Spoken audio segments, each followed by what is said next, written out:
Hello and welcome to Culture Illiterate, a podcast before friends overthink comic book movies. I'm one of your hosts, Jake, and cheesecake is one of my favorite foods, Jason.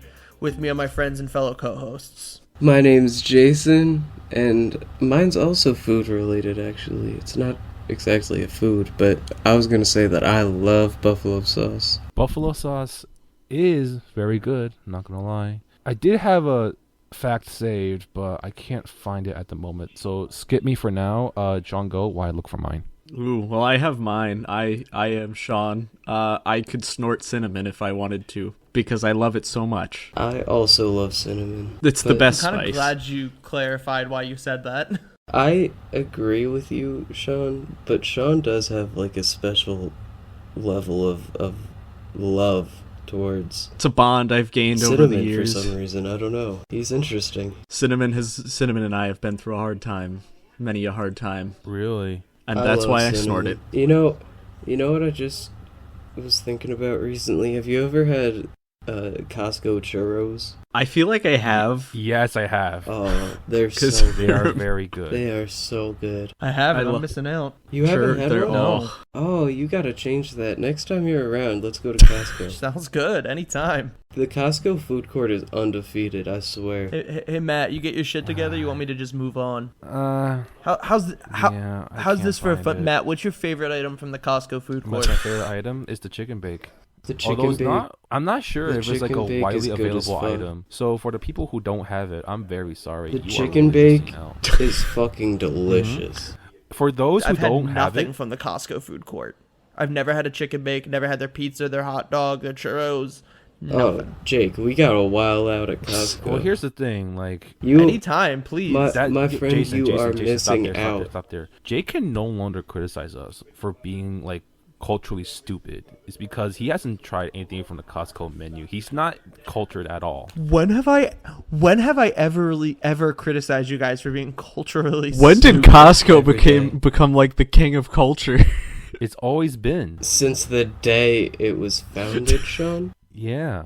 I named You're I saying named this You're I'm still a not over Gen this. Z I named the slash podcast millennial. Culturally Illiterate because I feel that way. You're saying you're a Gen Z slash Wait, yeah, Sean doesn't millennial like and you Costco? haven't tried an item of Costco's fantastic food court selection? I'm sorry. I haven't been there. Are we gonna in get years. Costco fucking to sponsor dick. us? I would No, love no, that. I'm dead serious. We'll hit up Costco next time I'm around, and I'm we gonna try have it all. to. I'm gonna try a dog. I'm gonna try a chicken bake. I'm gonna try some za. I'm gonna And try I'm some gonna tell you churros. right It's now. so worth it. It's so good. You can buy all this shit with like a $20 bill. Oh, it's so cheap. That's what I've heard. It's That's so what the streets cheap. are saying. Anyway, let's continue on before I continue with my Costco rant. So I didn't really have any recs or stories for today, but now I feel like I should recommend Costco. So Oh. if you have access to Costco, hit it up. Both for the food court and in general, good bulk deals. I have Rex. Go for it. Is Is it Costco? Well, first of all, yes, but that's a whole different thing. That's just a day-to-day thing that I always recommend. Costco's fire. That being said, at the time of recording this, just a couple days ago, 100 Gex released their second album. 10,000 Gex is the title of the album. And I recommend that if anyone's into hyperpop. Even if you're not into hyperpop, the first song on the album, it's called Dumbest Girl Alive. I just recommend that song because it's sick as fuck. So, yeah, that's my rec. I think I had another one, but I forgot Wait, is it. their name Gex? Yes, 100, like the number, and then GECS. As pronounced Okay, Gex. that's as in what I was geckos. thinking of the entire time. Was of if anybody's heard of Gex the Gecko. All he does is tip out really terrible one-liners from, like, what is it, the 90s? I have no idea what you're not talking familiar. about. Oh my god, I don't know him. This is something you're all culturally literate. I hate you. Wait, sorry, Did- Sean. did you mean Sean, I didn't illiterate? hear I what you said were illiterate, talking but I about. probably got wasn't cut paying off. What? I wasn't paying attention. Oh, What were you talking well, I'm about? just going to choose to believe you were wrong. What, Matt? I said I wasn't paying attention. What were you talking about? Gex the Gecko. Oh, Shocking. Of course I played Guess a Gecko. Shocking. It's I have it's like no a idea what's whack ass happening anymore. platformer who makes like really obscure, well now obscure celebrity. What was it? He just makes like a bunch of celebrity jokes, and most of them are one-liners. dead. Oh yeah, And most of them are dead. I mean, they are dead and irrelevant, but those are two types of deaths, and one is more tragic. One is much more tragic than the other. Well, how's this for irrelevant? we're covering Daredevil today. Damn, not nice the great transition, TV show, because the 2003 movie. yeah, Hell yeah. And here's an interesting tidbit about this movie. It was released on Valentine's Day, 2000. See, now I Yeah. didn't know that, and it makes me relatively uncomfortable after watching this movie. I don't know why. It just makes me feel like this is a weird movie to go see on Valentine's Day. You don't think this is a good date Oh movie? dear God, it's the best date movie. You don't think it's going to get you some smoochy smooches, Sean? Oh Jesus Christ. Oh. Well, yeah, it was released Valentine's Day 2003, written and directed by Mark Steven Johnson, who y'all can cheat if you want to look him up, but all I'll say is this is not the last time we will be hearing from Mark Steven Johnson in this podcast. And shot by Erickson Core. Stars Ben Affleck as Matt Murdock / Daredevil, Jennifer Gardner as Electra Nachios, Priya likes to call her Electric Nachos, which Foggy actually says she sounds like a Mexican dish, so that kind of made me laugh. Anyway, Michael Clark Duncan as Wilson Fisk / the Kingpin, Calvin Farrell as Bullseye, Jon Favreau as Foggy Nelson, and Joe Pantoliano as Ben Urich. So, had everyone seen this movie before? yes. I saw it years and years ago, and I thought it was sick, but I haven't seen it since, and I watched it today, and I still think it's sick. I saw it when I was little, and I'm pretty sure I saw only the theatrical cut of this movie prior to this week. Oh, Yeah. yes, good point. We did particularly watch the director's cut. I should add that this was my first time seeing the director's cut. I've seen the theatrical cut, the original cut, a few times, but this was my first time seeing the director's cut. And I am on the same boat as everyone else. I've only seen the theatrical cut, and I don't even remember anything about the movie. The only thing I know is Ben Affleck was in it, and Michael Clark Duncan was in it. That's it. I remember, like... Rest in peace. Oh, yes, rest in peace. And... Also rest in peace to Coolio, who's also in this movie. yeah... Coolio's the main difference, actually, in the director's cut. His subplot is almost entirely cut out of the theatrical cut. So it's like the subplot is introduced, and then you see the end of it, and none of the investigative work in the middle is there. You told us to watch the director's cut, even though you knew Coolio wasn't in it? No, director's cut is what he's in. Oh, okay. I thought you were talking all the way around. Yeah, the theatrical cut, you get the introduction scene to his character and the case they take on for him, and you get the end scene of them getting him proven innocent, but none of the detective work with like the wow versus mom and any of that, all of that is cut out in the theatrical, but it's restored in the director's cut, and that's why people generally prefer the director's cut, because it fixes like kind of a glaringly weird part of the movie. You cast Coolio into your movie and you cut him out? Yeah, I can't explain it, but yeah, Coolio was almost entirely cut out of the theatrical. That's so lame. Yeah. For reference's sake, since we're talking about his character so much already, shit. Does anyone remember what his character's name was? Whose characters? Dante. Dante? It was Dante. I forget his last name, but Dante was his first name. No, they're doing him dirty. He's not like anywhere on top and the top cast. He was Dante Jackson. But yeah, Yeah. Dante Jackson, played by Coolio. Cool. I just feel like if we're gonna talk about him this much, we should probably acknowledge who he plays. Dude, I'm looking at the cast on Google, and the freaking lady who Yeah. gets choked by the peanut is there, but he's not. That's super disrespectful. That That's is super disrespectful. disrespectful. That's I'm actually terrible. kind of mad right now. Another kind of fun fact that I realized while watching this was that Ellen Pompeo, who's the main character of Grey's Anatomy, plays Karen. Oh, Page never in mind. There this. he is. Oh, thank goodness. She was Oh, only in a couple I scenes. thought I was going to have to go to Google. You found Coolio? Yeah, I thought I was going to have to go to Google and kick their ass. Oh, thank God. But yeah, I just think it's kind of funny. This movie came out about like 2 years before Grey's Anatomy started. So it's just kind of weird. That show's on my television a lot. So I saw her face and was like, wait a minute. Anyway, yeah, I loved this movie in middle school. Jake fucking thought this movie was cool as shit. I used to watch it pretty much anytime I used to catch it on TV all the time. My opinion shifted some, let's say. The movie starts with a young Matt Murdock as a child accidentally being blinded by toxic chemicals shortly after witnessing his father, who's a washed-up prizefighter, Jack the Devil Murdock, extorting money for local mobster Fallon. Despite losing his sight, Matt's remaining senses are dramatically enhanced, giving him superhuman agility and sonar-like hearing. Feeling responsible for his son's accident, Jack is inspired to give up his life of crime and recommit to his boxing career, leading to a dramatic comeback. Later, after Fallon reveals that he enabled Jack's comeback by bribing his previous opponent to let him win, he attempts to bribe Jack to throw his next match, and has him murdered once he refuses. The refusal coming from this sense of pride in his repaired relationship with his son Matt. So the origin of Daredevil is covered generally pretty accurately to the gist in the start of this movie, but I want to note that it doesn't start straight with the origin. It actually cuts to there from a flashback. It does the music biopic trope of the life flashing before the main character's eyes right before a big moment, until you get to the end when everything catches up. And the movie actually opens with Matt in the Daredevil suit on a church floor, seeming like he's about to die, and then we cut to his origin. That said, what did y'all think about the start of the movie, whether it be that framing device or just the telling of the origin in general? Oh my god. All right. I think that sums up how I feel, but I'll elaborate later. Someone else go first. I liked it.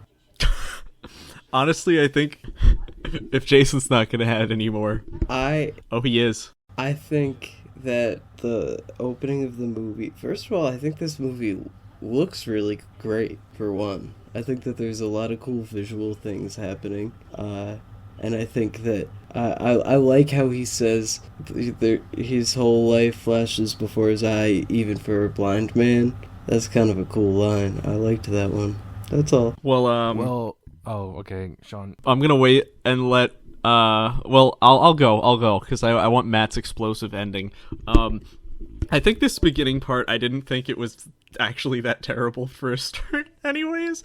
I think the narrative trope of starting with, like, in medias res of, like, the story and then skipping back to the beginning of, like, everything is kind of a bit overdone, if not a very unneeded thing. I mean, it's not bad. It's just I've seen it so many times that it's like, okay, there's nothing really special about it. But I think the beginning was fine. There was nothing that really made me go like, oh, now I'm getting into something that I know what I'm getting into now. I think the beginning is actually fairly okay and made me feel like I had hope. I think the beginning's great because I think it shows the, the strained relationship between Matt and his father very well, in just the quick clips that we see of them interacting with each other. I think the one thing I will add too is that I don't inherently have a problem with the beginning. It's what comes after that makes me have a little bit of a problem with the beginning, and it has nothing to do with the actual content itself, more the pacing. Yeah, the pacing is bad. It's really bad. My sentiments mostly align with Sean, although the child actor is like one of the reasons why, like, for the longest time, like, having a child in your movie is just a recipe for disaster because he's awful. He's so bad.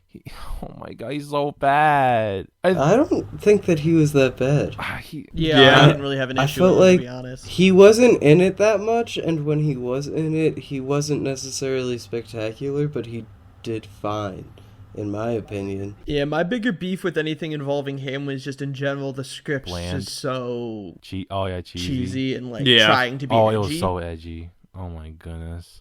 And then although I will give them props, like the way they visualize, like, I don't know why they didn't call it echolocation. Why didn't you just call it echolocation? They should say, oh, I can see things because of the sound. I'm like, just call it echolocation. There's already a scientific term for it. But forget about that. Anyway. Can't believe you're that hung up because there's a term for it. And they don't use it. I feel like I'd laugh because it just makes me... It's like the Amazing Spider-Man trying to, like, circle around with great power comes great responsibility. It's just like that. Just call it what it is. But they try to circle around it, but still say the same thing. It's pointless. Just say it. Daredevil's powers aren't... But Daredevil's powers, in fairness, aren't entirely echolocation. They're based around all of his other senses, and it's usually typically referred to as radar. Why did you call it radar? That's well, they do call it like a radar. They do call it radar, but like they don't specify like. See, exactly this is where what Matt's it's called. already fallen apart. I don't think I'd ever. He's criticizing the movie for things that it did right. I don't think I'd ever be like, I want them to call it echolocation, and not because I think that's a bad thing to call it echolocation, just because it makes me imagine Matt's a bat, and I'm just imagining him shrieking into the wind to see everything around him, and he's not doing that. My voice is too deep to Foreshadowing. shriek. I think he meant Matt Murdock. I don't understand. This is gonna make it what so Matt's much big worse. Deal with that is. Oh, I hate it when things have the same name as me. It's constantly. I hate Matt so much. Okay, anyway, let's move on. Well, I just. I Sorry, said let's continue, move Matt. on. Oh, well, I wanted to share some thoughts. Yeah, I mean, I don't know. The intro is like kind of fine to me. I do appreciate the way they show a lot of sympathy towards Jack. I think a lot of movies, especially blockbusters, can be kind of flippant and dismissive when dealing with alcoholism. And while this isn't like a really extensive look into Jack's character and what alcoholism is, I feel like it doesn't demonize him for his addiction, while acknowledging the way it hurts Matt. I don't walk away feeling like he's a shit person because of the fact that he has been hit with this disease. And I kind of appreciated that because I feel like it would have been really easy to make him like an abusive absentee father and not a character that's worth turning his life around. But it really...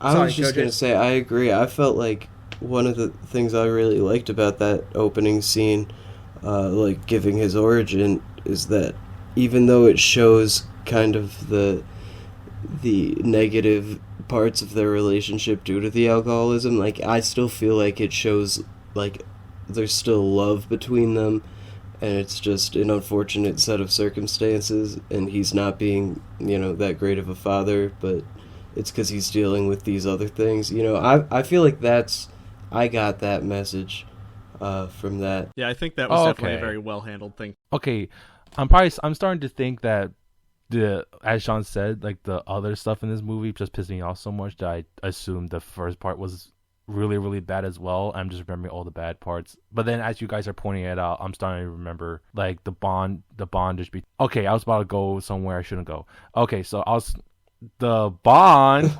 between Matt and his dad, Jack. So I am starting to remember the good parts. I mean, I had to get all of the toxicity out of my head. And yes, it did show like despite Jack's flaws, he still was trying his best and he still loved his son.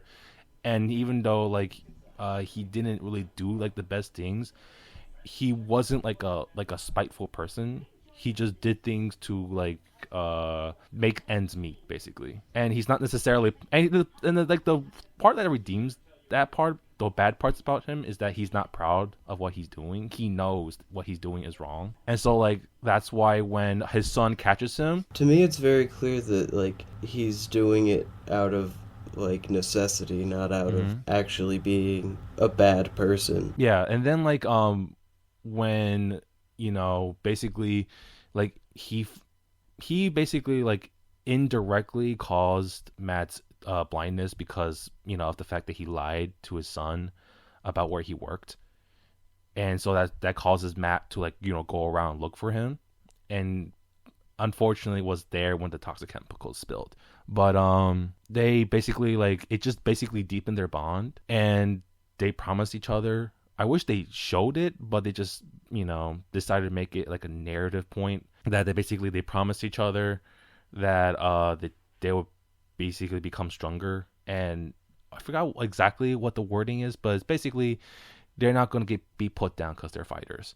And his dad's literally a fighter. Well, yeah, I don't think you're entirely misremembering your opening, though. I don't think this was as much as I do think like Jack and Matt's relationship is a strong suit in the movie, and it also has a very fun Stan Lee cameo where the now blind and powered Matt stops Stan Lee from walking into the street getting hit by a car. It also immediately has one of the most like cringe squirm-inducing soundtracks like nu metal and rap for people named Kyle and all. And Right Away is just definitely trying really, really hard to be like alt and edgy. And that's from the music and from the stylization of the fights with these acrobatics that Matt, you described it before, and I don't want to take the words from your mouth. If you could repeat for us what you said on the call before we were recording, what this movie is. I think we should get to that part when it's relevant. It's not that relevant now. Okay. I just want you to make sure you whip out that phrase because I feel like it really perfectly what is sums Matt up whipping what the out? movie is and where people are gonna like. I want to... Shut up. But Matt, what Matt will say later to me perfectly sums up whether or not you will fuck with this movie. I want to point out that not all of the soundtrack is bad. It does feature the song Lap Dance by NERD, which is a fantastic song.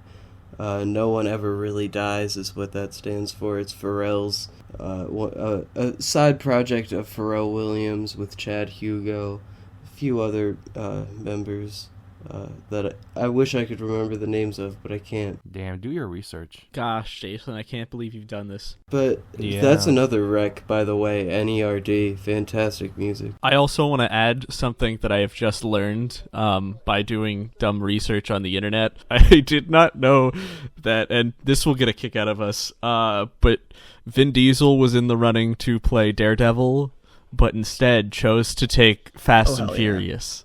Oh, which thank God. Was the world. He made the right choice. choice.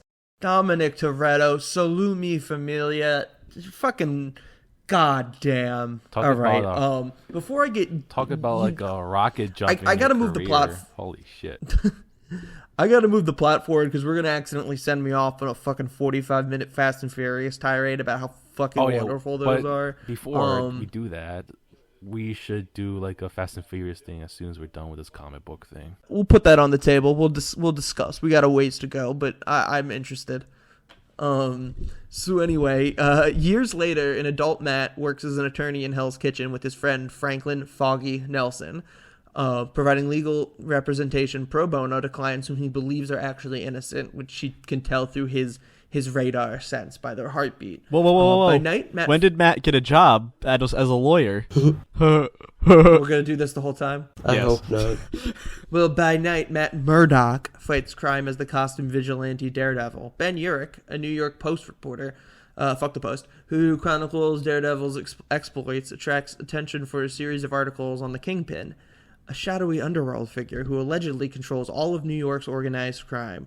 Unbeknownst to Urich, the Kingpin is actually Wilson Fisk, a brutal mobster who poses as a legitimate businessman. I kind of want to get into then the introduction of Matt as Daredevil, and particularly the action here, as well as the Daredevil suit itself. I'm interested in what you guys thought of these things, because I think the action itself is respectable. It's not edited to shit. It's not super shaky cam, in my opinion.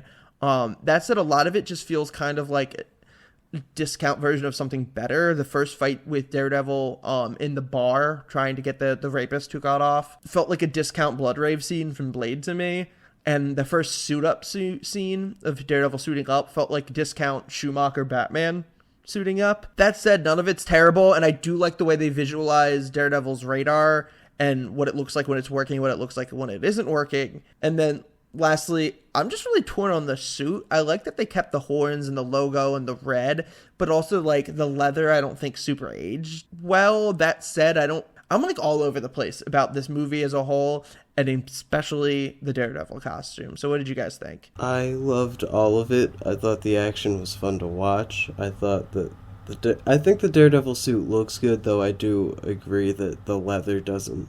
I don't love the leather.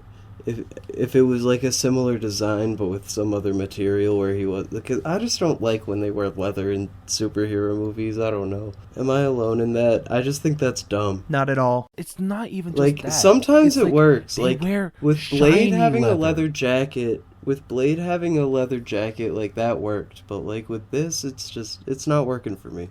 Yeah, sometimes it's fine. Sometimes it feels like some weird sexual fantasy. Why is That's like the shininess why hurts. is the leather so shiny? I don't understand that. Just make it regular leather. Why does it have to be shiny? Or any other material. Yeah, I mean, like, in my opinion, everything in general comes across so mid to me just because it's like, I can think of so many things that are better, but it's not bad. It's just everything's, in the beginning anyways, I should say, like, Daredevil's suit is fine. I don't like that it's leather, but it's not, like, the worst thing I've ever seen, and I appreciate that they kept to the design fairly well. The action, I don't think looked too great. I was also watching it on my phone, but I felt like it was very shaky in the beginning. At least to me anyways. It could be that I was just watching on a small screen. But like, it was a bit hard to follow. There was also a point where it was also supposed to be hard to follow because, like, I can't remember which fight scene this was, but it was when Matt, like, messes with the lights. So they're like, there's like this weird strobe effect that they have going on during the fight that makes it so hard to follow anything. So this is like the rave party in Blade, but like 10 times worse because everything is like not really well lit, and so it just looks like black figures fighting other black figures, and you can't really figure out what's going on. You might as well just be like two people flailing their arms around in the dark, and it's almost the exact same thing. Like, it's supposed to be cool, but it does a horrible job of like conveying the action going on screen right now. And then, oh my goodness, like Matt Murdock, maybe I'm just like too used to like the Netflix version, but like man, he does enjoy seeing like these criminals suffer, and I'm not going to disagree with him, but like, man, he does like really enjoy what he does. Okay, Matt, actually that's perfect, because the next thing I wanted to talk about was Daredevil kills someone. The first like set piece you get with Daredevil, he chases down this rapist that, you know, that was clearly guilty but got away with it in court because he has connections. And he ends up throwing him on train tracks and letting the train run over him. There's a line that I still think it goes kind of hard, that you see those lights. That's not heaven. That's the C train. Oh, I thought you were talking about the line like, "Time to go to hell, Diablo," and then Matt Murdock smiles and says, "Okay, but you first," and he throws him on the train tracks. Yeah, that also is a hard line. You're right. But Daredevil, comic book wise, due to his Catholic upbringing, and his deep Catholicism and that Catholic guilt that comes with that, does not kill, and it's a sticking point for the character. And there's a lot of stories that go into, I mean, his inner turmoil on whether or not there are certain people that he should, if it's better. But there's just, I mean, he's Catholic, and his heart tells him that it doesn't matter, it's wrong. So this is a Daredevil that does kill.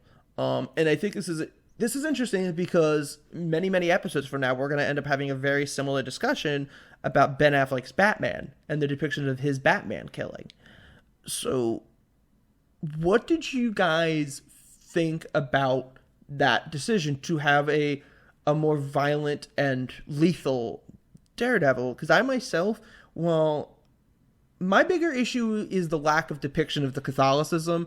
I think because of the fact that Daredevil is less of a pop culture icon than Batman, I'm kind of okay with them switching it up and making it so that he does kill someone, but ultimately by the end of the movie, that kind of changes. Spoilers. That said, I think if you're going to go that route, you need to go into how he's like fallen out of his faith and fallen out, and you can depict that in a way where, because of the fact that you showed his childhood and flashbacks, you can establish how he used to be while still jumping in with Daredevil already killing. But they kind of failed to do that, and other than some church imagery, they don't really go into Matt's faith, which is, I think, pretty essential no matter which way you take things. Like, if I'll go first. Oh. If you know nothing about Daredevil, you will not know he's a Catholic until like 2/3 into the movie, and then you're thinking to yourself, what, he's a Catholic, and yet he did all those things at the beginning. And then, well, yeah, spoilers, he doesn't kill the final guy at the end. Okay, Kingpin. Oh, spoilers for like a movie that's over 20 years old. But like the thing is, it's just like, he doesn't really have an arc in which like he regrets what he does. The only thing that like reminisces of that at all is like a scene in which he was talking to a priest, and then he was basically talking about like I don't know, like how he has. I forgot what the exact conversation was, but it's something to do with like sins and stuff like that, and how he has a lot of them where he doesn't want to talk about it. But Daredevil doesn't like to talk about a lot of things. Just to let you know, he says that a lot. He's definitely repressed. I think to kind of like add to that, I'm fine with it in this case, but I really think it does take away from the character a lot to not have that in there and not have that kind of characterized better. Plus, like, I would have liked to see more of the Catholicism and how he manages that with what he does, and it just, by not having it in there, you lose like a facet of the character, and knowing that in hindsight is like, you know, makes you go oof. But if I remember when I watched this as a kid, I didn't really understand anything about it, so it was like, okay, cool guy murders people. Same. So like now knowing the character and not being like a tiny child, it's like, oh, that just it takes away a lot from him, in my opinion, that just doesn't do well for the movie. I mean, I have the same opinion that I had in the case of the Tim Burton Batman killing people. I don't necessarily prefer it, but I don't care. I mean, it's this interpretation of the character. So, you know, this is what I think they did a perfectly fine job interpreting the character as they meant to, even though it wasn't necessarily as originally created. The other thing that I do like about the movie, though, in terms of faithfulness to comic books, is there are some unabashedly comic book moments that I do enjoy, such as the flaming Daredevil logo at the crime scene. Because is that ridiculous and cheesy? Sure. But does it feel like it's something that's gonna happen in a comic book? Yeah, I'm okay with it, even if it's not realistic. It maybe goes a little too far with really like ham-fisting name drop Easter eggs in there with like the boxers that Jack fights are like John Romita, and you have Kirby, Miller, all like a bunch of Daredevil creators of past are in there. Kevin Smith actually even makes a cameo, who also wrote Daredevil for a little bit. I love that when they did the little things. Yeah. I mean, I do appreciate the movie's just lack of shame in what it is. I agree. I think that this is a comic book movie that was made in 2003, and there are moments that feel like a comic book movie that was made in 2003, and I don't say that as a bad thing. I just think that it's somewhat a product of its time, as many things are, and there are even times that I enjoyed that in this movie. As Jake mentioned, the flaming Daredevil logo when Ben, the journalist, threw the cigarette and it lit up, I thought that was sick. I thought that was dumb, to be honest. It's like, why Where's would you your sense of even fun? bother doing that? You know what that reminds me of, although to a lesser extreme, is like, what was it, The Dark Knight Returns, when Batman tells Rises. Gordon to light it up, and there's like a large trail of gas, and that makes like a humongous bat signal on a skyscraper, and like you couldn't do anything else with that time. Seriously, almost anything is better. It was to empower people. It was to let the city know he was back. Look, Matt, I don't want to get ahead of ourselves, but I love it here and I love it there too. I mean, we just a couple weeks ago we went on and on about how sick Blade was because he was posing weird and talking about, you know, motherfuckers ice skating uphill, and now we're gonna draw the line at corniness because he threw a cigarette and it lit up in a Daredevil logo. Like, let's be aware of what we're watching here, Matthew. Well, speaking of Matthew, now we get to Elektra. So Matt falls in love with Elektra Nachios, who he meets at a coffee shop, and I do enjoy this. Comic book Matthew Murdock is a giant whore, and I feel like that carries through in the energy that Ben Affleck plays the character with here, and in the way they refer to Matt, especially when Matt becomes interested in Elektra. And I just want to take a second to appreciate that, because I think, just like being Catholic, being a whore is essential to the Daredevil character. So he falls in love with Elektra Nachios, a Greek-American woman skilled in martial arts, unaware that she's the daughter of Fisk's lieutenant, Nicholas Nachios. Later, when Nachios attempts to end his relationship with Fisk, Fisk hires Bullseye, a hitman with preternatural aim, to kill him. When Daredevil unsuccessfully tries to save Nachios from the assassination, Bullseye manages to frame Daredevil for his murder by stealing Daredevil's baton, Billy Club, if you will. That's what I always called it. I don't know why this thing says baton. Anyway, manages to frame Daredevil for his murder by stealing his opponent's distinctive Billy Club and impaling Nachios with it. Afterward, Urich deduces that Matt is Daredevil after realizing that he disguises his baton as his walking cane.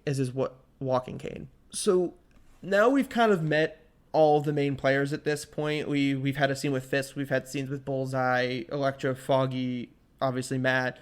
So I want to take a second to talk about the casting of the movie.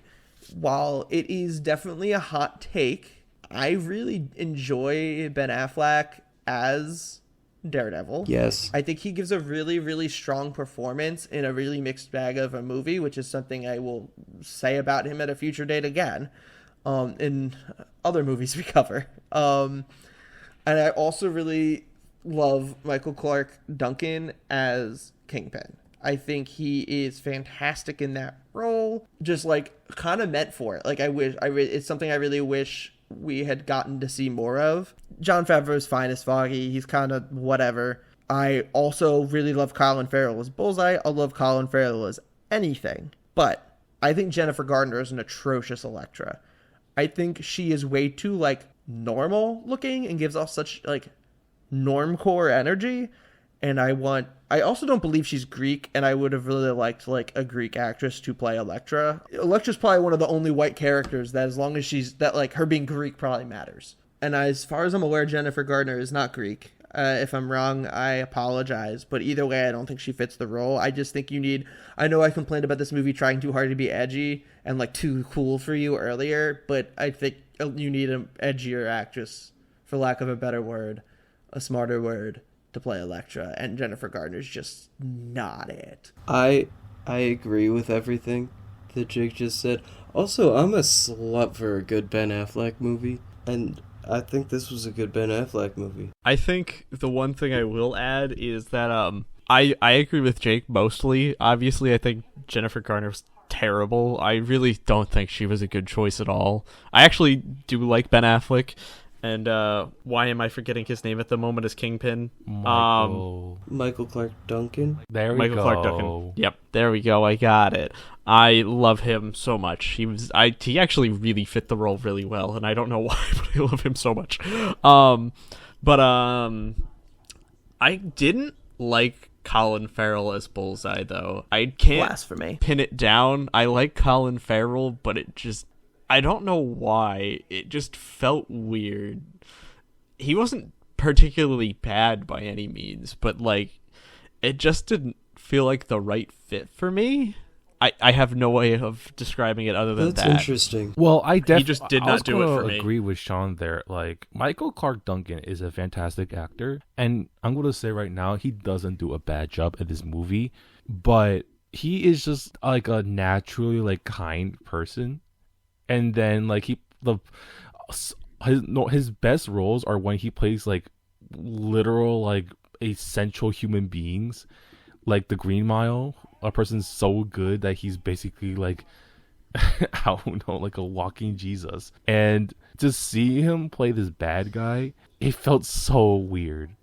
It's so weird. It's not against his performance at all. He does fine. He does a good job. I just can't see him as the bad guy because he's such like he's a nice person. Matt, I had no issues with Michael Clarke Duncan as Kingpin. It was Bullseye that I was never mind. Fuck you then. Colin Farrell was my favorite part of the movie, mostly because like, especially in these like not so great movies, he overacts the shit out of his roles, and he's fantastic. Like, he doesn't talk for like the first 10 minutes of his screen time. All he does is grunt, and it's amazing. All he does is grunt. You know what he does do in that screen time? Kill people with random objects. So in his first scene, that was funny.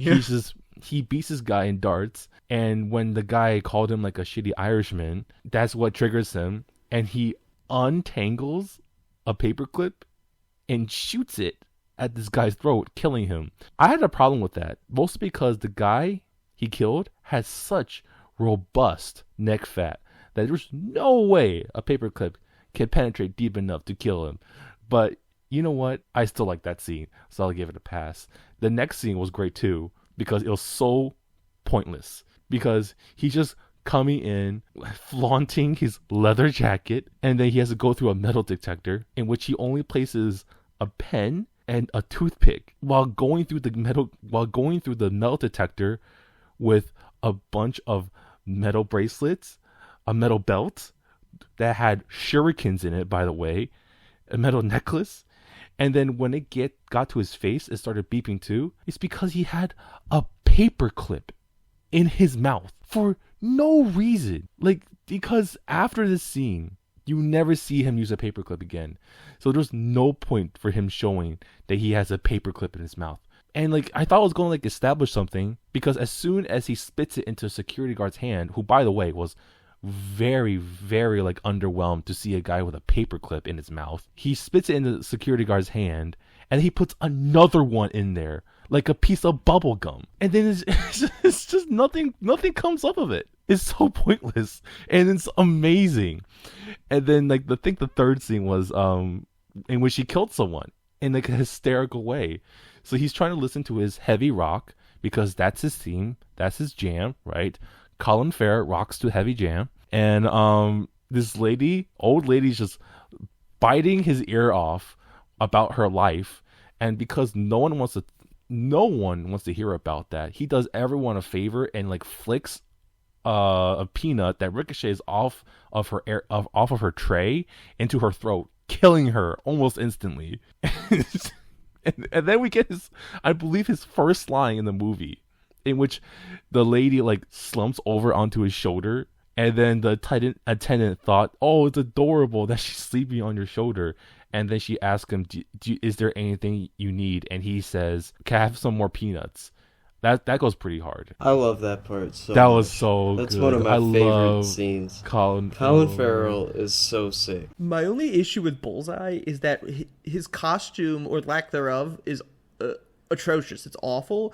And then with like almost a full hour left of the movie, he looks at Kingpin and says, I want a fucking costume. And he never I know. That bothers me a lot. And it's not like he says it at the end. It's not like he says it at the end of the movie so that it would be like sequel bait. He says it to me in a time period that would make you think that he would get the suit before going to kill like Daredevil, trying to kill Daredevil and Elektra. Like you would think it would be. That really bothers me. I know, that was so dumb. Because he's mad that Daredevil made a mess. That was so dumb, because this conversation took place right before the final confrontation, and he doesn't wear the costume. So it was totally pointless. It sucked. Because we just stuck with leather jacket Bullseye and not costume Bullseye. I would love costume Bullseye. I love that even in this film, you can still feel the Matrix having its own little touch on it. Blade. It's like the leather is cool phase of like Hollywood. And here's the thing, like Blade doesn't just have like cheesy dialogue and scenes, but it also has like genuinely good action and set pieces. Like this movie just doesn't match that, because the action scenes are like, they're not over the top enough for me, and so like it just brings everything down. Like it's funny that like Ben Affleck Daredevil is a complete whore. He like senses Jennifer Garner through the door and is infatuated by her, and he's just continuously flirting with her to the point where they start like, it almost, when they started their like flirting fight in like the playground, it literally looked like they were about to start a game of Street Fighter. Like I was expecting to press the buttons on my computer so that I can press punch or kick. It was okay. We got what? Sorry, say what you were gonna say, and then I'll say. I was just gonna say like, oh my goodness, and that fight, I was like really excited. I'm like, oh my god, it's just gonna be cheesy fun. But then it was so obvious that like, it just did. They were just like going through the motions. They weren't really like putting their all into it, like Wesley Snipes. And so it was kind of boring. And it was like with a lot of cheesy dialogue. And it's just, oh my god, man. I just didn't enjoy it. And like Jason says, where do we draw the line? I draw the line here. This is where I draw the line. Yeah, I'm gonna draw the line there too. We need to talk about how awful the playground fight is. when Matt first meets Elektra and they fight on a playground on like a teeter-totter while a bunch of kids playing basketball watch them. And it's just, the choreography is lame.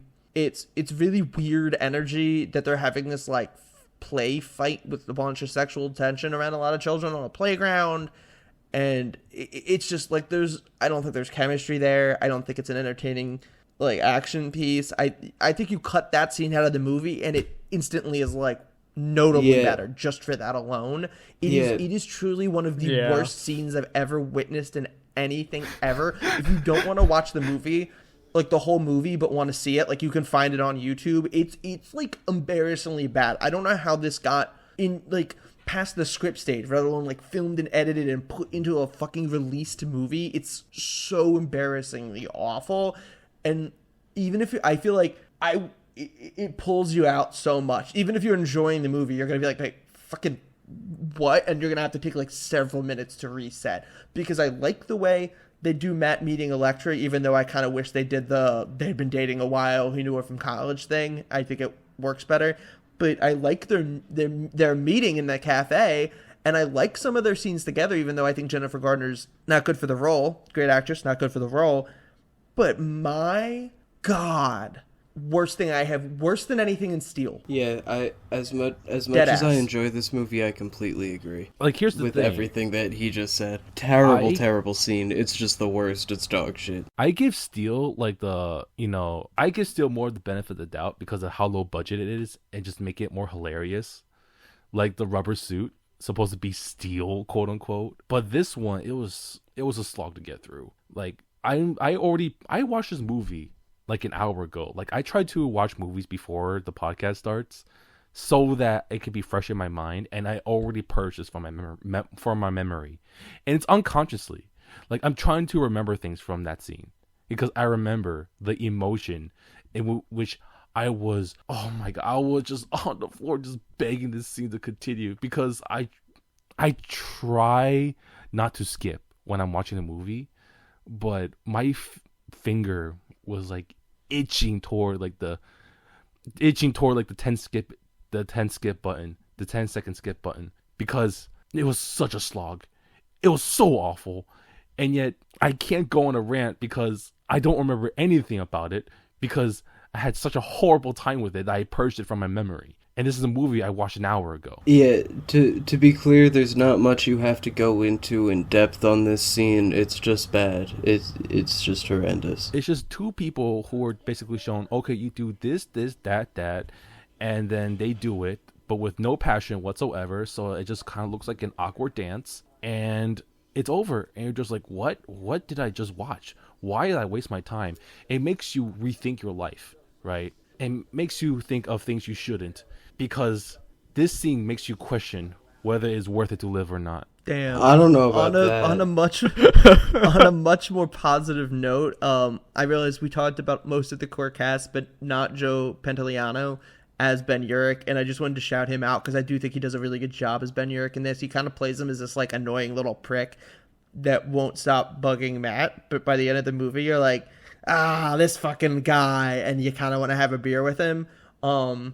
And he does something that we'll get to later that I really respect. And yeah, I just wanted to give him a shout out because I think he puts in a really, really good performance that helps the movie work better than it would otherwise. Yeah, he does make it entertaining when he shows up. I do actually like him. I agree as well. So I feel like we're losing some energy here, so we're gonna get back into the plot, try to wake us up inside. Believing that Daredevil to be responsible for her father's murder, Elektra attempts to take revenge by killing him. Meanwhile, Fisk assigns Bullseye to kill Elektra. The latter tracks Daredevil down and challenges him to a fight before incapacitating him by stabbing him through the shoulder. Daredevil protests that he didn't kill her father, but Elektra does not believe him until she forcibly unmasks him and realizes that he's mad.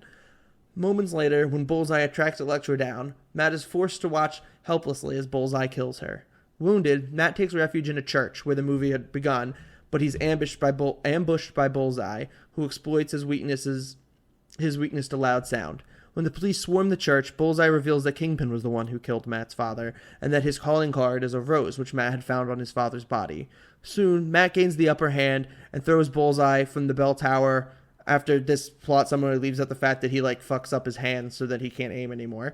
After an NYPD super... Oh, here it is. After an NYPD sniper spoke too soon, shoots him through both hands, depriving him of his powerful aim. So, we talked about the casting and the performance of Elektra, but I want to talk about the actual usage of her character and her arc and plot line, because I think this was the beginning of an unfortunate trend in comic book movies where that still occasionally rears its ugly head of let's cram storylines. They tried to put the Elektra saga into one movie, which also contained a bunch of other plots, which also contained a subplot of Matt and Foggy trying to exonerate Coolio's character, Dante, and also contained an origin for Matt, and also contained introducing all these other characters. Whereas Elektra came in after so many Daredevil comics had already been published, and the Elektra saga took place over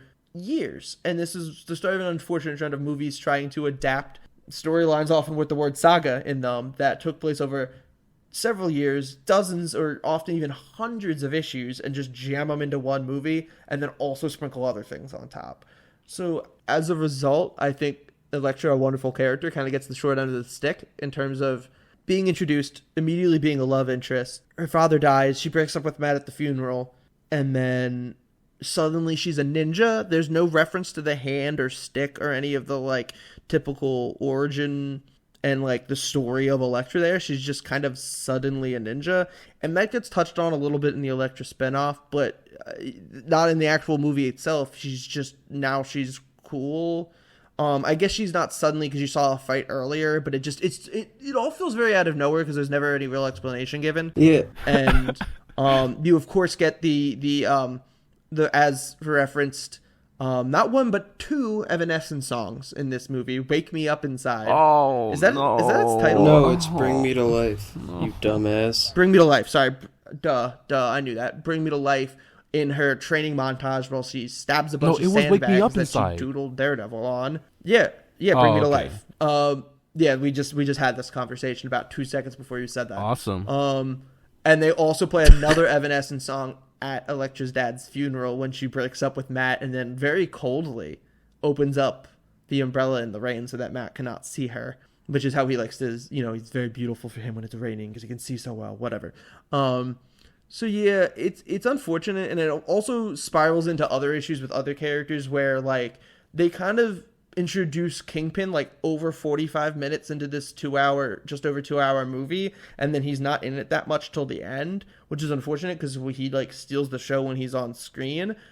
And maybe this would have worked if they had taken the time to build up this these rumors of the Kingpin, but it's really hardly mentioned, and a lot of that's because you have to focus on jamming Elektra in when she could have just waited for a sequel that didn't happen. But yeah, I think it's a misuse that kind of contributes to a lot of the other overcrowding issues in the movie. I think the one thing I will add that we haven't really gotten into at all, that I don't know if we can get into that much given that I don't know how many of us have seen the theatrical cut, but this one the director's cut does get rid of a weird sex scene in the middle of the movie, and I think it was better for Matt's characterization that didn't happen. Fair. Oh my god. Because it was supposed to happen around the time when they're in the rain, and they're it's him and Elektra kissing for an obscene amount of time, and then it goes into the sex scene, as opposed to him going off to save somebody. So I actually kind of like that change. Agreed. That is all. Also will say that I think I agree that Elektra's the whole Elektra subplot is kind of the weakest part, I feel, easily, because like you said, it's just so rushed, and also I just feel you could have just had a similar love interest character that wasn't Elektra, that had similar roles in this, and not had to waste an actual good character on a pretty dumb role in the movie that just kind of gets rushed through instead of... actually being developed the way it should. I was about to say it would have been better to, like, I don't know, just have him, like, I don't know, just have him meet someone who's, like, more down to earth, because we didn't go over this scene, but at the beginning he basically what was it, he basically replaced his answering machine, those sort of things, back in the day. And then I'm pretty sure this was voiced by a very bored unpaid intern, because then we just get a monologue of how, like, this supposed lover of Matt was just, you know, not content with this relationship because he's just never there. Oh, when I wake up, you're not there. And then I'm wondering to myself, is this as far as I can go? And I guess it is. This is the tone she speaks in, by the way. And it's just so boring. But, okay, it's not about that. But, like, it just seems like he's just extremely distant. And I thought, like, the supposed arc was that he's going to open up to more people. But that doesn't really happen. Like, even at the end. Okay, I'm skipping to the end again. But, like, it's a callback scene in which I was about calling Happy, freaking Spider-Man. Foggy says, "Do you want to talk about his feelings?" And he says, "No, but thank you." And that's supposed to be like character development, but I just feels like we're just going back to the beginning a little bit. Was there even a point to that? I don't even know anymore. I think a lot of this movie's issues would be solved by obviously excising all of Elektra from this movie and just saving that for a later date if they had one. But it also, then the Coolio subplot, which, to summarize real quick because it's not in the plot summary, because it's not really core to the movie, though I think it really is the best part of it, is Matt and Foggy doing detective work, doing legal work, doing vigilante work to exonerate a man who's falsely accused. And it's something that shows, that I appreciate because it shows people with records. Coolio's character, Dante, is a person with a record, but that doesn't mean he's some monster. It doesn't mean he's, you know, not worth the justice system actually protecting him as an innocent man.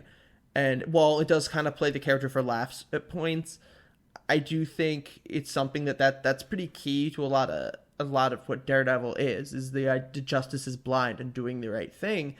And I think that emphasizes that. And I also think it's a lot more interesting of a movie if you just take this murmuring buildup of who the Kingpin is, and maybe even have Fisk show up in the movie, but play it off like he's not the Kingpin for people that aren't comic fans and don't know. Just make him like a character, and have, you know, Matt and subsequently Foggy looking into this and trying to solve this case, and all these crimes coming together, coalescing into the Kingpin confrontation. And then you can spend a lot more time on that and a lot more time building up Kingpin and really fleshing out Fisk as well as Bullseye. I think you can still fit Bullseye in as an agent of Fisk that's causing issues in this investigation.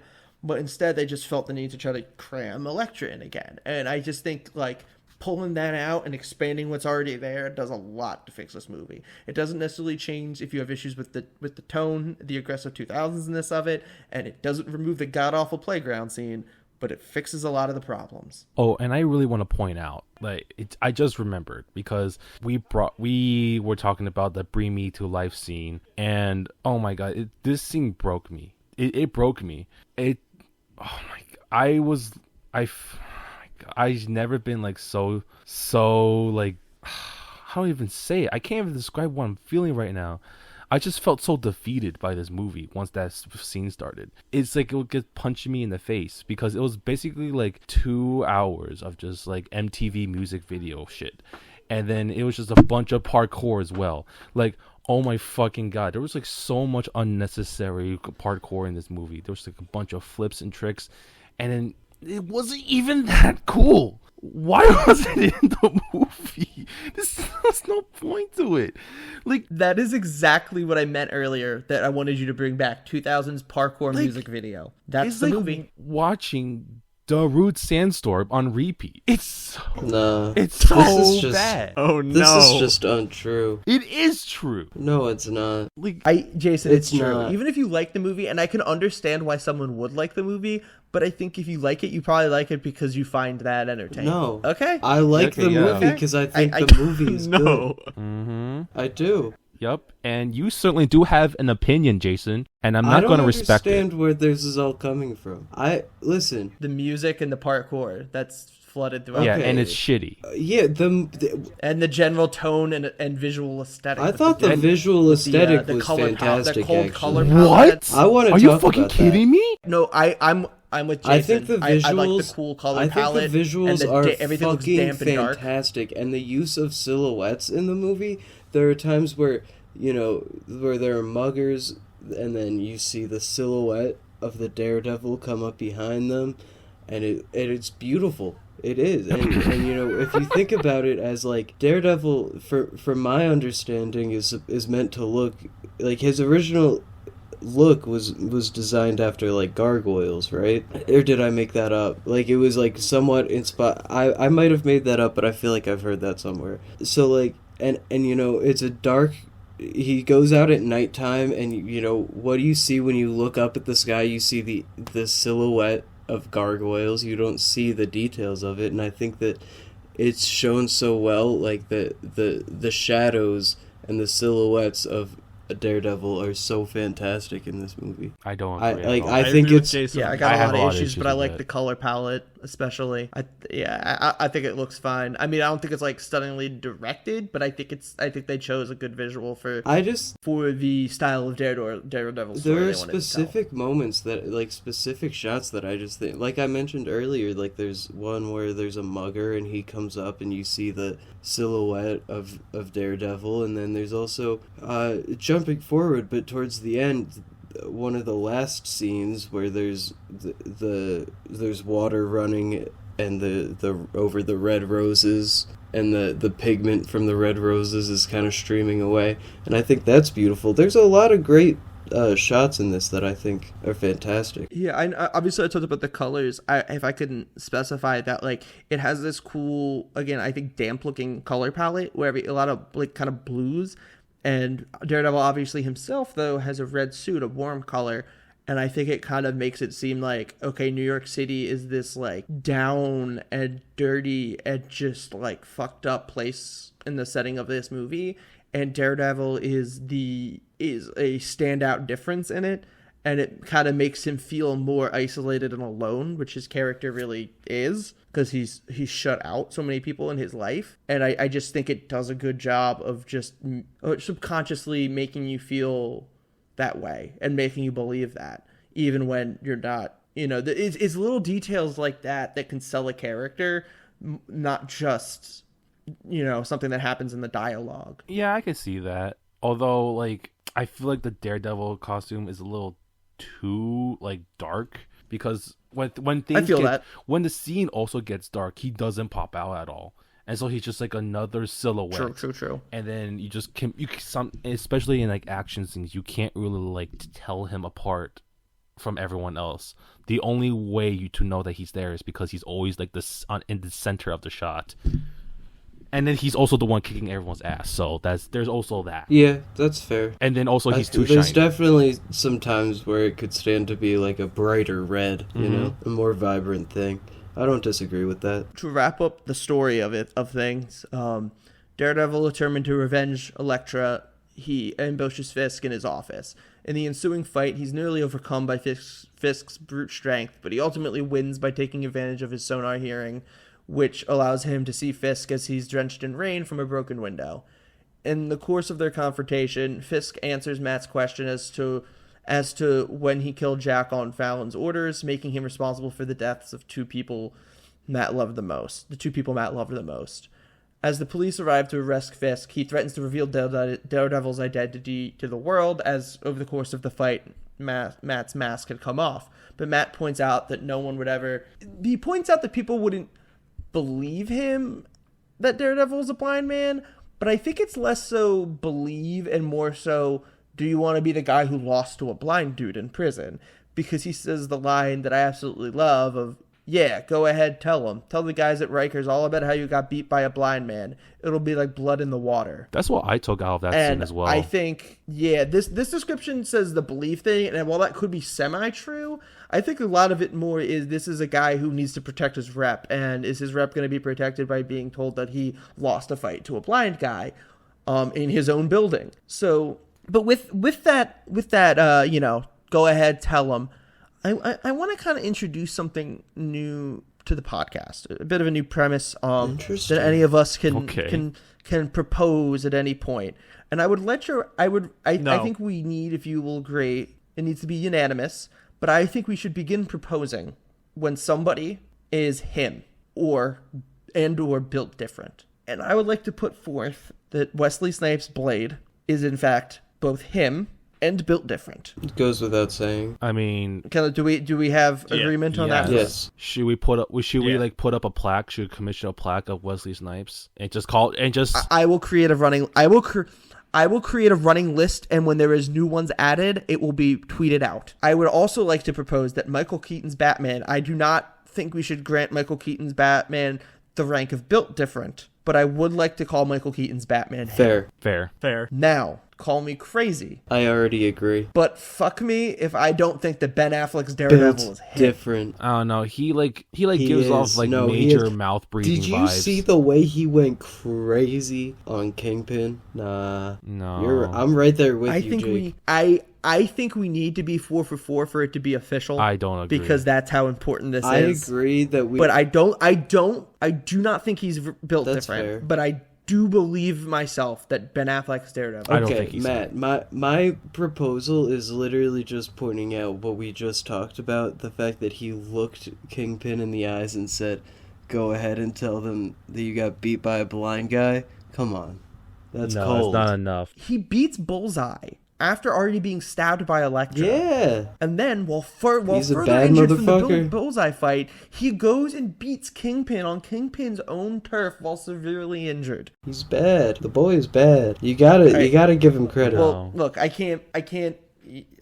If we can't sway him, we can't sway him. We could always reconvene, but I can't be swayed on something. Put that forth. But saying Ben Affleck is him? No. Not Ben Affleck. Oh, no, not Ben Affleck. First of all, Ben Affleck's Daredevil. Daredevil. I'm a big Ben Affleck guy. I don't dislike him. Although I think he's very handsome. I want to establish also that him is a gender neutral term in this scenario. Yes, absolutely. Everyone but is I him. think Elektra's definitely not him. But if we put that forward, we would say, do you guys think Elektra is no, him? Sure. She's not though. She's not him. She's not. I'm not proposing. I'm not proposing that at all. No. I'm just I saying, understand. like, I'm right there with you. I will say though that no matter what we decide Daredevil is, I think Ben Affleck is very handsome in this movie.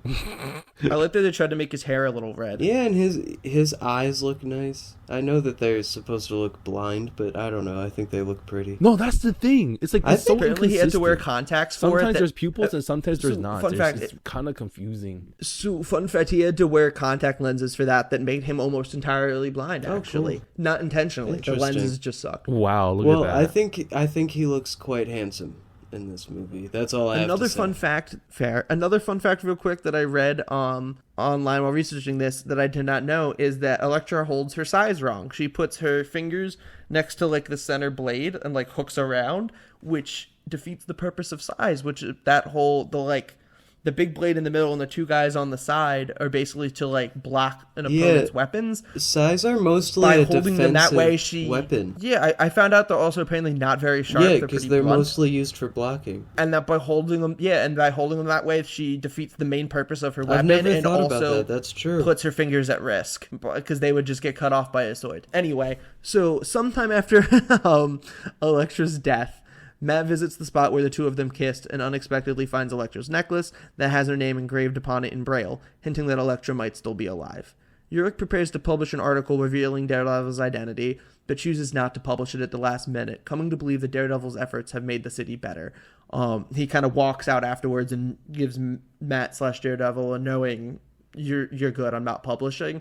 And that is the part that I really respect about the Ben Urich character, and I think is a nice little note for his story. Anyway, last sentence. Elsewhere, Bullseye wakes up at a hospital and kills a fly with a syringe needle, which in the theatrical cut is a post-credit scene, actually, but is in the core of the movie in the director's cut. There is one thing I remember that I really want to talk about that is like really stupid and yet amazing at the same time. It was when he was out of shurikens because Daredevil Affleck blocked all of them with his stick. And then just to get more weapons, he like shatters like the window pane above him and like catches the glass shards as they're falling down.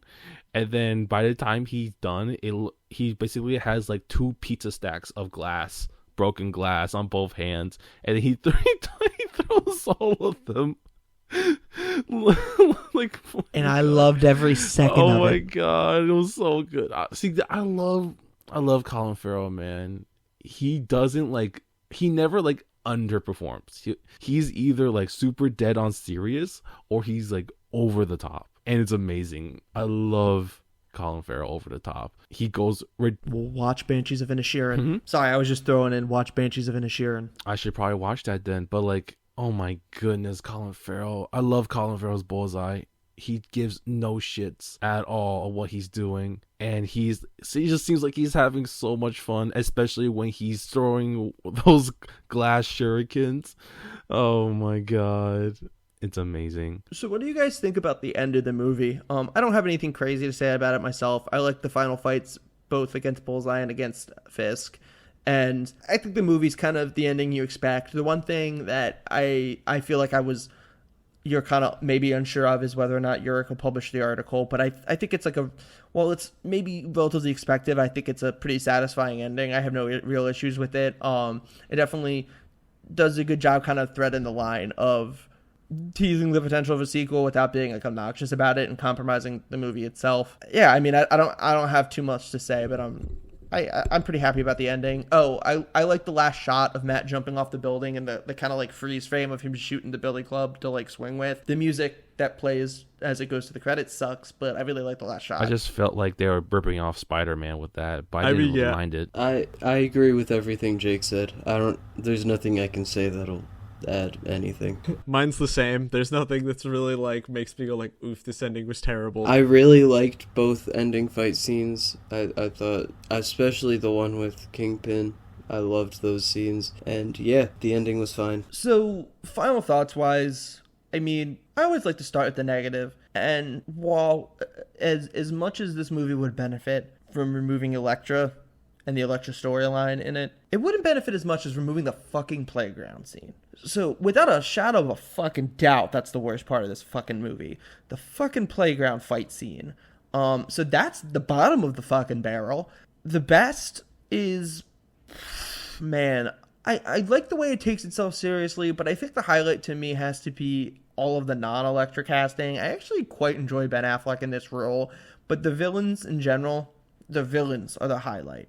Because Colin Farrell absolutely puts everything into Bullseye. And Bullseye is a, like, really just complete shithole in this movie, as Bullseye should be. And he's so entertaining to watch, even if his look sucks. And Kingpin is fantastic. I think Michael Clark Duncan is just can be such an intimidating presence, and I'm really happy with that. That said, middle school Jake loves this movie, and there will always be a part of my heart and my brain that is a little bit there, and will have a soft spot for this movie, and it's probably my favorite bad 2000s comic book movie, but I do think it's a bad one, and I can't in full conscience, I really appreciate Jason's love for this movie, I can't in good conscience recommend it. I think if you've like heard us talk about it and it sounds appealing to you, then give it a shot. It probably will entertain you. But or if you're someone who's like actually listened along and has generally agreed with Jason, then give it a shot. You'll probably agree again. But I can't, as fond of a detachment as I kind of strangely have this movie, I just can't say I really sat there and enjoyed it. I think if you're gonna watch it with buddies, watch it with friends, with maybe some drinks, and just like kind of reminisce about that era of life and like have some laughs, because it's not entertaining. But yeah, I don't recommend it. I will say that I agree that the playground scene is the worst part, but also generally the miscasting and misuse of Elektra is the worst part. No disrespect to Jennifer Gardner, great actress, just terrible casting. There's no two ways about it. I think Ben Affleck, alternatively, is the best part. I think he did a great job as Daredevil. I loved him in this movie, and I saw this movie years ago as a child, I loved it then. I watched it today. I love it today. I recommend watching the director's cut because from what I do remember, it definitely adds more context to certain things from what I can remember. So definitely recommend the director's cut if you do watch it, but I recommend the movie in general. I personally love it. Maybe it's just a me thing and it just has a special place in my heart, but genuinely I think the story, there are moments where the story is very good. I think there's good dialogue at times. I think there's good visuals. I like it. I like this movie a lot. I guess I'll go next. While this movie isn't entirely devoid of meaning and life, I still did not like it. I was fine with like Ben Affleck, even though he gives major mouth breathing vibes, and Michael Clark Duncan, rest in peace, fantastic actor. I just can't see him as the bad guy, but it's not to say that he can't do it. But Jennifer Garner, total miscast. I hated every second she was on screen, especially after that playground scene. It made me want to puke. But it's not all bad. Honestly, the strongest part is the beginning, and then it just goes downhill from there. As I said before, it devolves into Darude Sandstorm for the next 2 hours, and then you're just like along for the ride. And there is value in like cheesy movies and movies that take themselves too seriously, but there are so many better movies that do the same thing this movie does that are worth your time. Like, I can't recommend this movie because there are movies like Blade. Like Jason pointed out before, like Blade is also cheesy. So like, why do we draw the line here? It's because Blade does it better. And Wesley Snipes is the essential, like, not like early 2000s hero. It's because he plays crazy people and he's crazy in real life. So it's perfect. But that's all I have to say. I don't recommend. I don't like it. I guess I'll start out with the worst thing. I think the worst thing for me in this is Elektra. I really wish she had just been out of it. If they wanted to include her later, but like, they give her her own movie and I don't look forward to that one. But I think the parts that I did like about this, I want to say it's more the beginning and the way that the first part characterizes the relationships and the tone that it sets, and I really appreciate what that had done, because I think it has a really strong beginning at the very least for what this movie has and tries to go for, and it makes me feel like there was a chance that this could have been a really good movie if it just narratively went in the right direction, but it didn't. So I'll give that's my little part, and I don't think I could recommend this movie. It just wasn't enjoyable enough to keep me entertained long enough to hold my attention and make me feel like it was worth my time. Sad. You know, one more quick question before we sign off, actually, because I was thinking, and I kind of wish there was a sequel to this. I didn't recommend it. I don't really like it. But at the same time, I feel like there's enough there and it leaves you in enough of a place that I would be interested to see more. So let's say there's a movie that it's still directed by Mark Steven Johnson, shot by Erickson Core, apologies. But Mark Steven Johnson does not write it. Let's go with that. And you're walking out of a theater in 2003 with your current thoughts. Obviously, I'd have to assume Jason's a yes, but would you like to have seen a sequel? If they get a better fighting choreographer, then yes. Without a doubt. I think that this is ripe for a sequel. I think it's a travesty that we didn't get one, and I was genuinely thinking about that while watching it today. Yeah, that's one of the things that I was thinking of too. I feel like if this had a sequel, I would definitely give it a chance, and I would hope, if anything, that they take the criticism to heart and learn from it, because it feels like inherently to its core, this movie isn't like rotten. It just didn't execute things as good as it could have. So I feel like if they fixed the problems they had and took them to heart and then tried to improve upon the first one, it could have led to what I feel could have been a really good movie. It's like what I talked about before. It's just like there's just movies that just do what this movie does, but better. Like movies with like cheesy scenes and better fight choreography. I'm going to bring up Blade again because that's the most recent example, but that for this podcast at least. But yeah, like, it outclasses the movie in almost every single regard. So why would you watch this movie instead of Blade? Well, closing out here, thank you to ALO VFX, that's ALO VFX, for our artwork for the pod. You can follow me on Letterboxd for Jake Waldo98 if you want to keep up with how I rank these movies. Jason? I made the intro-outro music for this podcast.